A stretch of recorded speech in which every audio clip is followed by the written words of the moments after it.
रावेर तालुक्यातील सावदा मंडळातील सुमारे 1600 केळी उत्पादक शेतकऱ्यांना अद्यापही पीक विम्याची रक्कम न मिळाल्याने संतापाची लाट उसळली आहे। विम्याची थकबाकी तात्काळ मिळावी या ठाम मागणीसाठी अन्यायग्रस्त शेतकऱ्यांनी आज सकाळी 11 वाजता सावदा रावेर महामार्गावर भरतेश्वर मंदिराजवळ रास्ता रोको आंदोलन करून तीव्र रोष व्यक्त केला।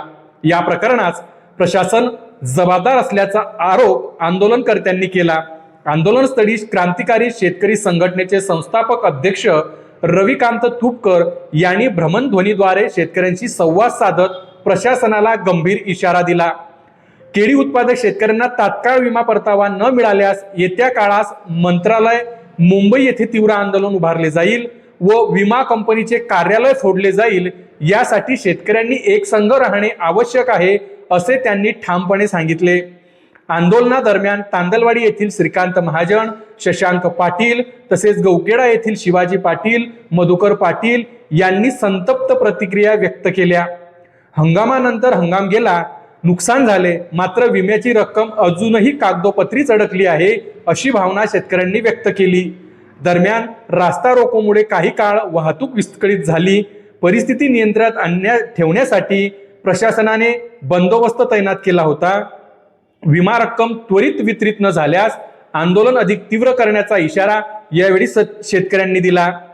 केंद्र व राज्य सरकारकडील हिस्सा प्रलंबित असल्यानेच केळी पीक विमा परताव्यास विलंब होत आहे।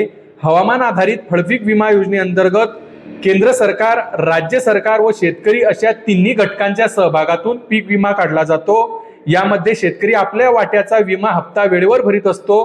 मात्र केंद्र व राज्य सरकारकडील हिस्सा अद्यापही विमा कंपनीकडे जमा न झाल्याने रावेर तालुक्यातील सावदा मंडळातील केळी उत्पादक शेतकऱ्यांना विमा परतावा वेळेत मिळू शकलेला नाही अशी माहिती विमा कंपनीच्या अधिकाऱ्यांनी यावेळी दिली।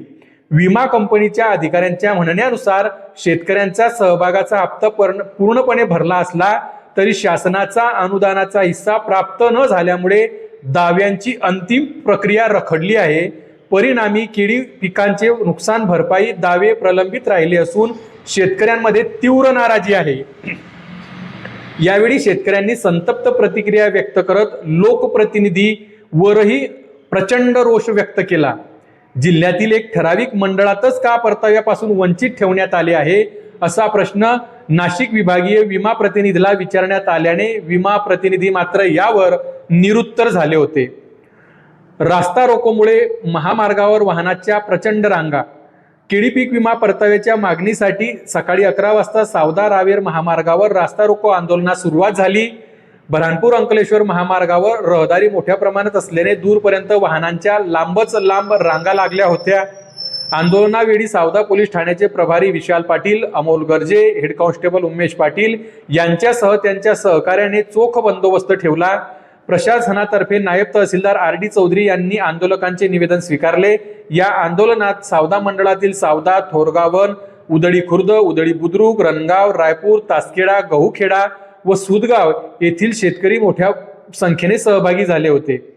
प्रशासनाच्या आश्वासनानंतर आंदोलन मागे। रावेरचे नायब तहसीलदार रवींद्र चौधरी यांनी प्रशासन व आंदोलकांमध्ये मध्यस्थी करत येत्या 8 ते 10 दिवसांमध्ये सावदा मंडळातील प्रलंबित पीक विमा शेतकऱ्यांच्या खात्यावर वर्ग करण्यात येईल यासाठी प्रशासनाचे बोलणे सुरू आहे अशी माहिती दिल्यानंतर सुमारे 1.5 तास सुरू असलेले आंदोलन शेतकऱ्यांनी मागे घेतले।